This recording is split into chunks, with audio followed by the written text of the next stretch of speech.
What is going on, everyone? Welcome to another episode of Yammie Noob Helps Out Noob Riders. This is a great series that we like to do here on the channel every once in a while. I jump on Instagram, you guys ask me a bunch of questions, and I sit down here and I try to answer as many as I possibly can. These videos end up being like 40 to 50 minutes, so sit back, relax, and enjoy. I know this one's gonna be quite lengthy as well. You guys know I love sitting in front of a camera and jibber-jabbering. So I went on Instagram. If you guys aren't following me on there, you definitely should be. We post some cool behind-the-scenes stuff. But if you wanna see the true behind-the-scenes stuff, get access to the Yamcast, exclusive behind-the-scenes content, and get entries to win our giveaway motorcycles, hit the link to yammieNoob.co. You can ask me questions reliably on there instead of hitting the lottery on here, because there are so many questions on Instagram. There's no way I'm going to answer all these. So if you want to reliably ask me some questions, join on yammieNoob.co, and you'll get entered to win bikes like this Triumph over here. Without further ado, let's jump into these questions and let's begin.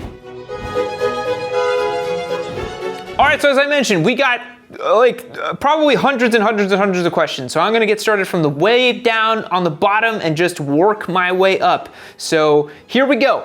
Arvid was literally the first guy here. He asks, MT-07 or Vitpillen 701? Well, I think it kind of depends on what kind of bike you're after. A Vitpillen 701 is a much more premium bike, usually can be had for a little bit more money than an MT-07, is leaned over and aggressive. An MT-07 is just a fun, wheelie, happy, naked bike. So my vote would be for the MT-07, but more of a known platform, but I'm sure Whitney, who owns a Svartpillen 701, would tell you to get a Vitpillen 701 instead.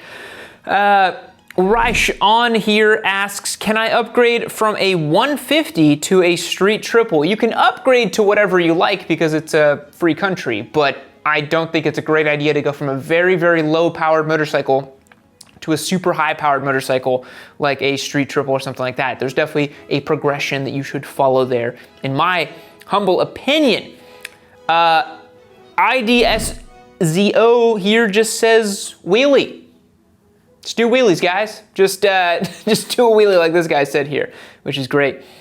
Jerry Oy says, how to practice wheelies and what ways you can pop them and how to land them as well. So many of you guys know I am not the premier source on wheelies or how to wheelie. I definitely can wheelie. I can't hold giant balance point, awesome wheelies. I can usually just pop them and chase them out and have some fun. But yeah, there's several ways to do it. There's lots of cool tutorials online. My preferred method is to clutch it up. All you gotta do is just roll on the throttle, grab a little bit of clutch, give it some gas, and you'll feel the front end lift up. Once it lifts up, just add a little bit more throttle so you can keep chasing out a little bit. Remember to cover your rear brakes so you don't end up looping it backwards, which I have done a handful of times, both on dirt and street. But yeah, that's how you wheelie. Definitely watch other people who can explain it a little bit better, but it's much more of a feel-based thing. K. Yammie here asks, the cost breakdown of track riding. Now, I'm of the opinion that if you are kind of very concerned about money when it comes to track day stuff, perhaps it's not the wisest idea to go down the rabbit hole, because it is one of the more expensive parts of motorcycle riding, is doing a lot of track days. I have done, I'm pretty sure, a video breaking this down, so just like research Yammie Noob track, and I'm sure you'll find some video I mentioned about the cost of track day stuff. It's not cheap. It is not cheap to do a bunch of track days, but you can make it cheaper. That's the important thing. Mark V. Dam here asks, we, the noobs, need a good video about helmets. What's quiet, what's safe, and what else? Maybe we'll do one of those videos, Mark. I appreciate you asking that question. But we don't have one out just yet. But we are an Arai licensed dealer. We actually do sell Arais on our store, YN Moto. So yeah, it's what I wear, and you should wear it too. Reefer MZ asks, can someone start on a big supermoto? That's your stuff like your DR650s or maybe even a converted WR450, stuff like that. In my opinion is no. Starting on a large single cylinder motorcycle, something like Spite's SMCR, a big, 600 plus cc single cylinder, is not a great idea. Those bikes have a lot of snap off the line. They typically have a very tall seat height. Not gonna be the best place to start your motorcycling journey, in my humble opinion. Lenny Penny here asks a good question. He says, or she says, is power shifting good for a motorcycle? I recently heard the term, so I'm very curious.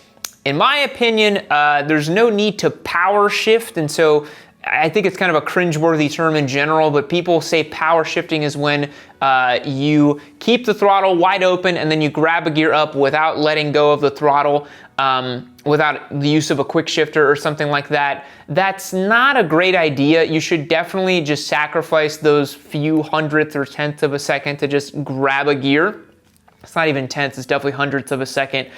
Just make sure you just close the throttle, grab a gear up, and grab the next gear. Sometimes you don't even have to clutch it in. That's called clutchless shifting. And yeah, you should definitely at least chop the throttle closed just a teensy bit. I really don't like keeping the throttle wide open unless I have the assist of a quick shifter that will cut the ignition timing on the actual system and will allow you to slip the gear up, which is a great thing.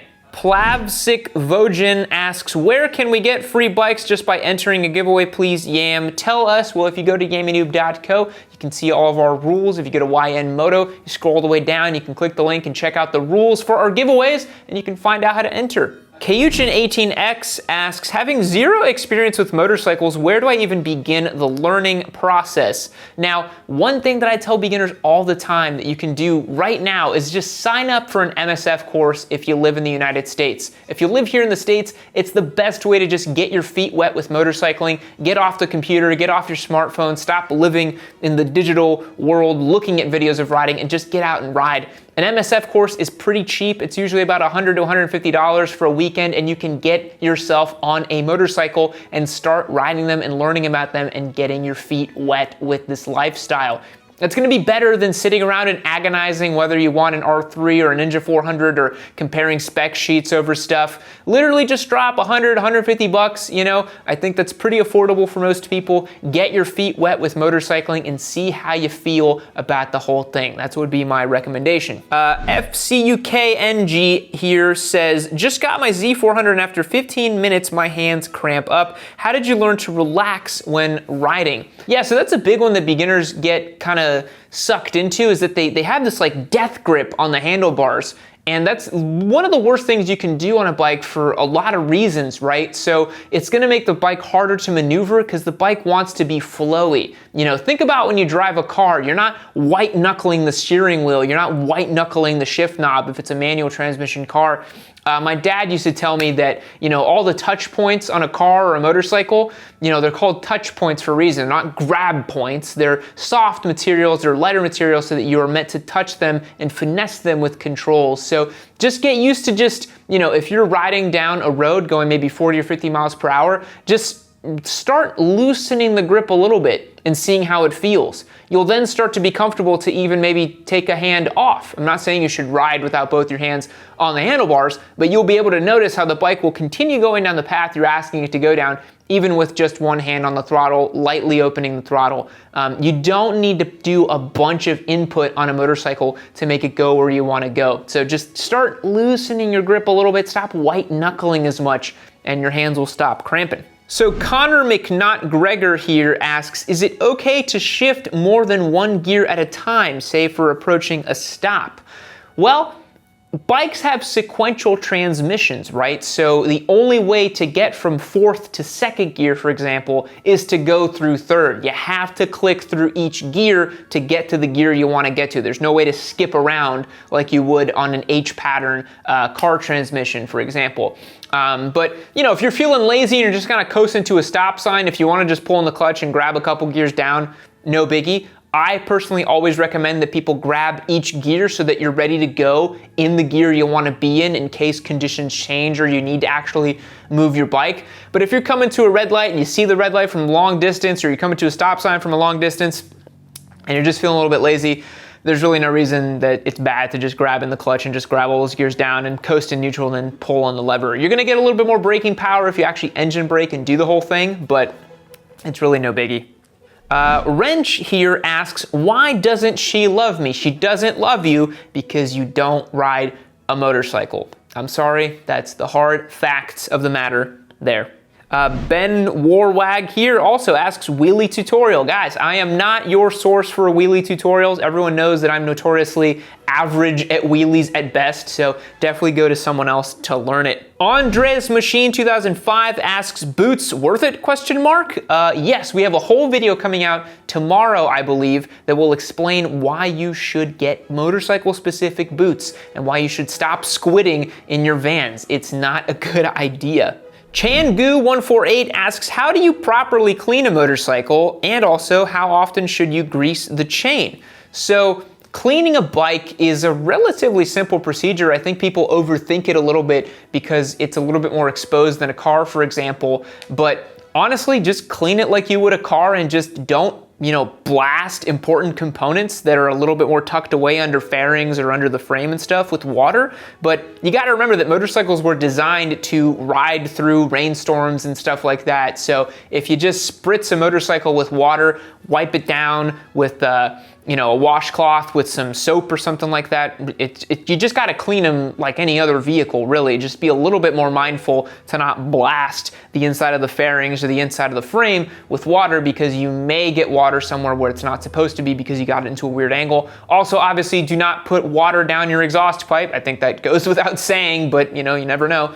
And yeah, just go at it. Some of the more harder to clean areas, you might want like a bit of a stronger brush or something like that. If you ride off-road, sometimes mud can get caked on in places. It can be pretty difficult to remove, but yeah, just wash it like normal. Also, you should be cleaning and lubricating your chain roughly every 400 or 500 miles, maybe more frequently if you ride off-road. Me, for example, when I take my WR or my desert sled out for a fun off-road ride, I'll come back and clean the chain same day or next day when I get an opportunity. Gregory J. Alford here asks, what do you think is critical to check/inspect before your rides besides the usual? So for me, I'm very fortunate that most of my motorcycles are a little bit more new, so I usually don't look for stuff like gas leaks or oil leaks, and I will usually spot an oil leak or something like that if it's happening on my motorcycle. But for me, tire pressure is one that I check almost on a weekly basis, always making sure my tire pressures are within spec for the type of riding I'm doing. If I'm riding off-road, want to make sure they're lower than normal. If I'm riding on the track, I'm checking between sessions, right? If I'm going on the street, always want to make sure I'm above that 30 PSI mark or something like that, So tires are usually the main ones I check. Other stuff that can go awry on your bike, you're gonna feel it before the component breaks usually. It's pretty rare to have cataclysmic failure on a motorcycle.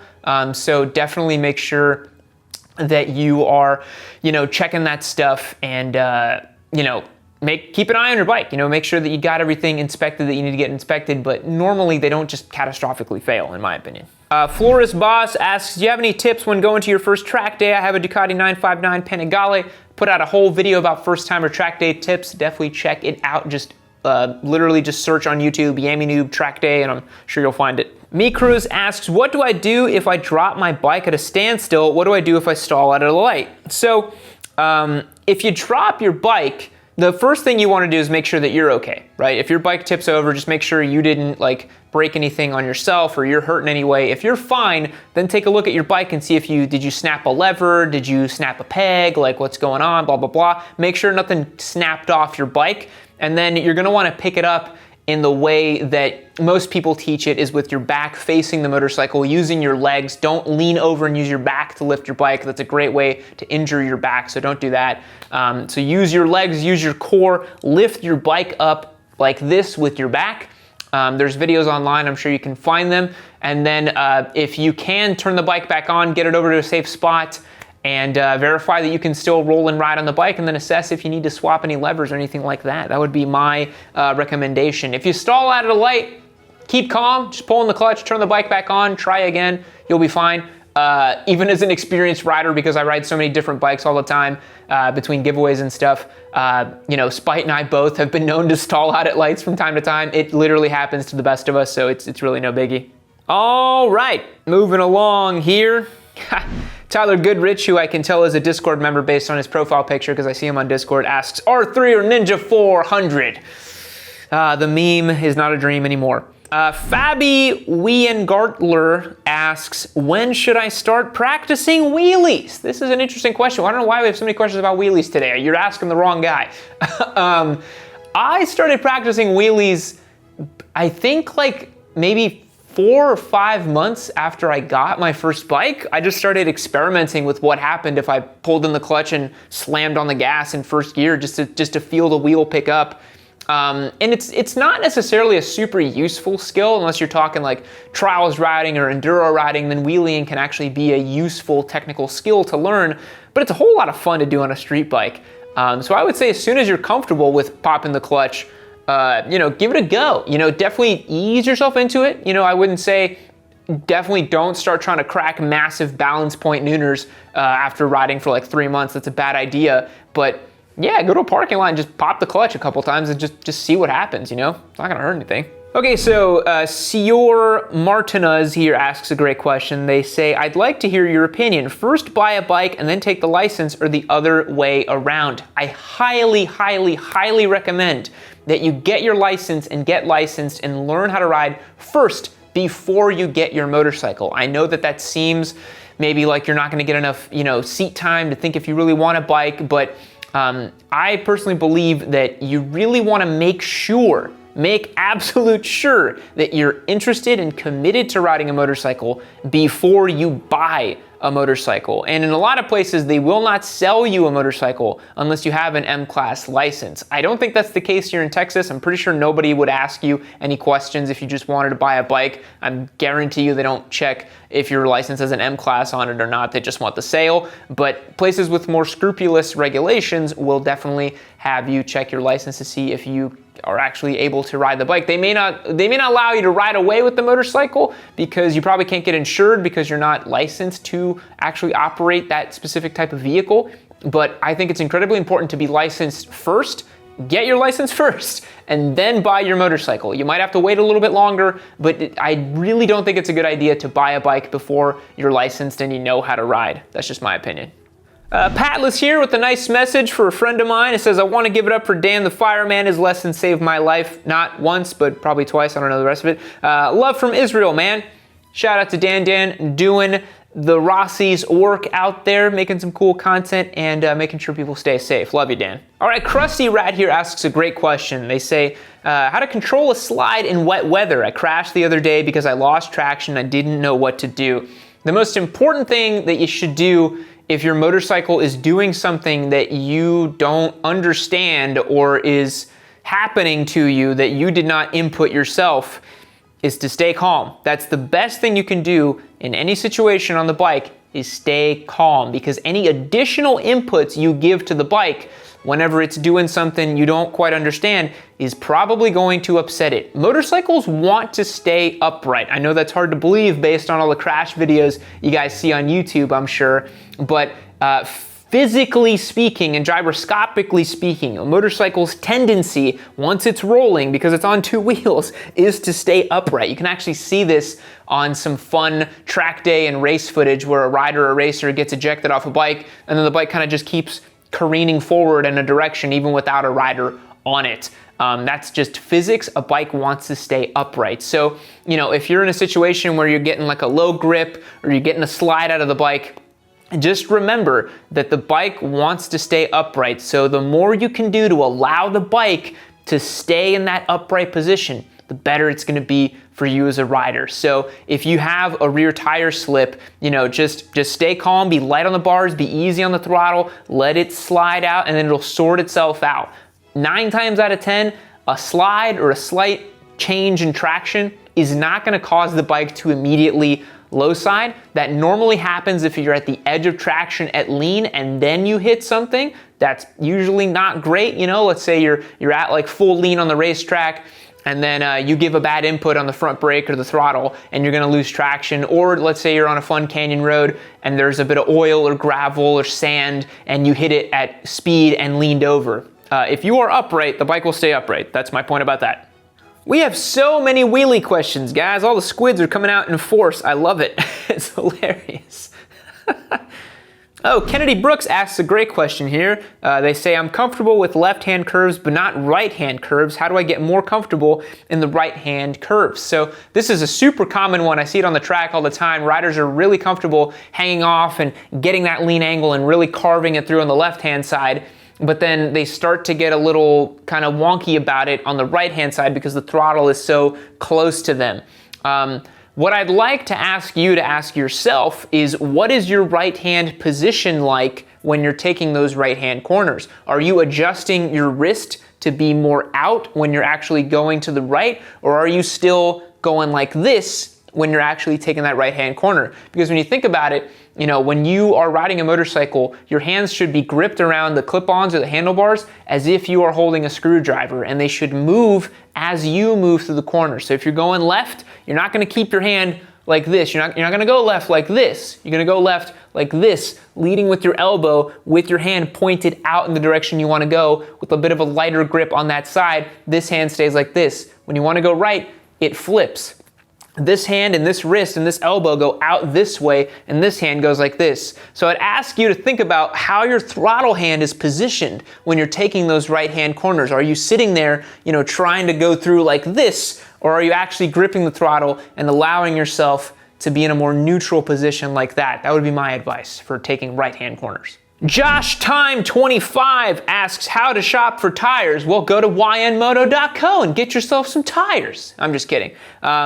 Getting the tires that you need for your motorcycle are going to depend on the type of riding you're doing. If you are a part-time track day bro, part-time street bro, you might want to get a Hypersport tire like a Q4 or a S22 or something like that. If you're a commuter, you ride the bike every day, rain or shine, to work and back and anywhere you need to go, you're going to want a long mileage tire. If you spend any time off-road, maybe you'll need a dual-purpose tire. So really start from there and then whittle it down, and then, you know, most tires nowadays are pretty freaking good, even though people don't want to hear that. Most of the major manufacturers like Michelin, Pirelli, Dunlop, Bridgestone, all those guys, they all make a pretty good tire. So try them out. They all are pretty good in my opinion. Elliot Tries Beck here asks a great question, and I feel like this is a large majority of the audience. Not a large majority, but a sizable, but a vocal, let's say a vocal minority. Says, is a 250 EXC 2-stroke a stupid street bike? Yes. And would you say a 15-year-old can ride an R1 2001? No. No. I would not recommend a 15-year-old rides a early 2000s leader bike with no traction control. That's a terrible idea. It's an awful idea. No. Benny D. Miller asks, how many chicks will I pick up with my bike? Zero. Bikes are dude magnets. Our audience is like 97% males. Welcome, guys. Welcome. Harvey Parsons asks, are boots necessary? Yes, they are, and we will explain in tomorrow's video why. Got another wheelie question here. Gibbles and Bits asks, how do I wheelie my Duke 390? Man, you guys really are on the wheelie game today. Maybe it's because this is Wednesday and you know, we're posting on Wheelie Wednesday, and I posted a little Wheelie Wednesday clip, but god damn, y'all really want to know about wheelies. I'm gonna tell you the same thing I told the other guy. Find a deserted location and just practice popping the clutch and ripping on the throttle and just feeling that front start to come up a little bit, and then watch a lot of videos of people who are much better at wheelies than I am to teach you how to wheelie. I only know how to chase them out. I cannot hold awesome balance point nooners. I can't. All I can do is chase out my wheelies. So find someone else. I Only Yell at Cabs asks, so I bought a powerful first bike. Best advice for not yeeting myself? Also shifting tips. My advice would have been to buy perhaps a less powerful motorcycle as your first one. It's usually not a great idea to start on a more high-powered motorcycle, but I would say just go slow, be easy on the throttle, don't go crazy, you know. Definitely take your time, and for shifting tips, pull in the clutch and grab a gear up. It's not super difficult to learn how to shift, so not much of a tip there for you per se. Lay Hay asks, how do I overcome the fear of the rear tire sliding out from under me in a corner? The way you overcome that fear is by learning what the tire does and what it feels like when you lose traction in a given situation. There's two ways to do this relatively safely without going to like a fun canyon road or something like that. The first way to do it is, if your bike has rear wheel ABS, find the ABS fuse and unplug it, and then go and take your bike to a parking lot or some deserted location, ride it up to about 10 or 15 miles per hour, and then stomp on the rear brake. Feel what the bike does when the rear wheel is not getting traction and it's changing. You'll notice that it's not that scary to do that. You're just gonna find that the rear tire is just gonna kind of dance around you a little bit. And that's a great way to feel what the rear tire does under a loss of traction in a super controlled way. The next way that's a little bit less controlled is find yourself a nice little gravel road or a gravel pit of some sort, or somewhere where there's like more mud or dirt or something that's not asphalt, and take your bike there and try to do a turn and then get on the gas and feel the back end step out. I'm not telling you to go out there and start trying to practice flat track racing on your nice motorcycle if you have a nice motorcycle, but that's a great way to feel what the rear tire does as you lose that grip. And you'll realize that when you're riding around on the street in a normal situation, it's pretty rare to feel a big slide. I personally love the feeling of a big slide and smearing the rear tire when I'm coming out of a corner on the track, but that's a whole different situation because you're on a slick, you're on asphalt, the feeling is really different. But you get that feeling and you learn how to do that by doing some flat track style stuff in a gravel pit, or sliding your rear brakes around and skidding the wheel. Scorpio Biz here asks a great question, really extremely serious question. He says, first bike, a liter Gixxer. Can I install a supercharger without major mods to make it fit? I say just go for the turbo, get yourself the extra 300 cc's, get a Turbo Busa, call it a day. Why are you wasting my time with this liter Gixxer crap? Get yourself a Turbo Busa, you know what you need to do. Gui CMF asks, not quite a noob question here, but for the track, is a two-piece suit better than a one-piece? No, a one-piece suit is in almost every situation case better than a two-piece suit in a racing condition. It's why when you look at any racer, nobody wears a two-piece suit on a racetrack during race conditions. Everybody's wearing a one-piece suit because it is a lot safer to wear a one-piece suit. So I would recommend getting a one-piece. Do not get a two-piece. NC Jax 503 asks, please talk about target fixating when turning. I see it so many times with new riders. Yeah, man, this is a super common one that I see a lot with new riders as well. And it comes down to panic. And that comes down to the thing I said earlier, where the best thing you can do when you're on your motorcycle is to remain calm as much as you can at all times. Because if you're calm, you're in control. If you're panicking, you're not in control, right? So here's the other thing I want you to think about too. People who target fixate usually target fixate because they think they're not going to be able to make it through a given corner. And for beginners, I can almost guarantee you that whatever speed you're doing around a given corner, you can probably make it around that corner, and you just gotta try going through it, right? If you're doing a little too much on a canyon road or a back road and you find yourself overcooking it into a corner, just tell yourself, you're like, I'm probably not going that fast relative to like an actual experienced rider or track day or racing conditions. So don't look at where you want to end. You know, you're going to look where you're going to end up, right? So if you look at the bushes, you look at the tree in the corner, you're more likely to go there. So the best thing you can do if you're going a little too fast, just try to make it through the turn, because either you're going to make it through the turn or you're going to go through the hedges. But if you look at the hedges, you're going to go in the hedges. So just practice looking through those turns and realize that your bike is going to go exactly where you look and tell it to go. Lenonin or Ianonin asks, do you think anyone needs a leader bike? This is an interesting question, and I think it's easy to say that, you know, people, I need a leader bike because my 600 doesn't have enough power and I want more passing power, blah, blah, blah. I mean, you know, we could live in a world where everybody just has a 50 horsepower motorcycle and nobody needs more than that. We buy high-powered motorcycles because we want the feeling of acceleration and power and the torque that they provide and all kinds of fun stuff.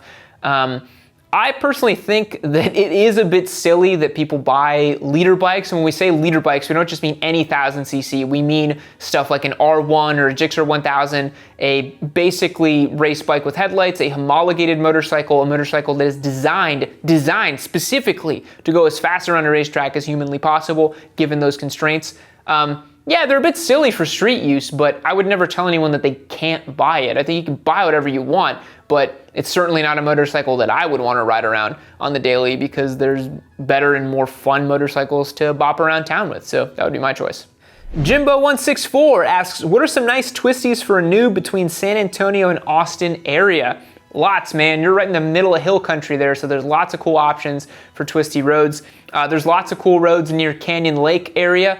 If you go out a little further, obviously there's the Twisted Sisters. You can go up towards Lime Creek Road and Lake Travis in that area. There's Cow Creek Road, there's 1431, there's 2222. Lots of fun, cool roads in the hill country that you can go out and explore.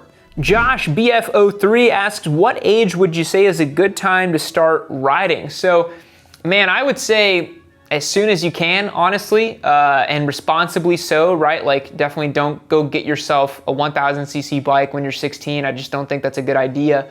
But if you're young and your parents are willing to help you out and get you like a little dirt bike or something, man, you're gonna put yourself in such a better position later on in life when you wanna ride motorcycles on the street. So the sooner you can, the better. It's why you see every top level racer and every top level motorcyclist all started when they were really, really, really young, and they built those skills and that muscle memory and took it with them as they grew up in their riding career. So as soon as you can, the better, but just do it responsibly.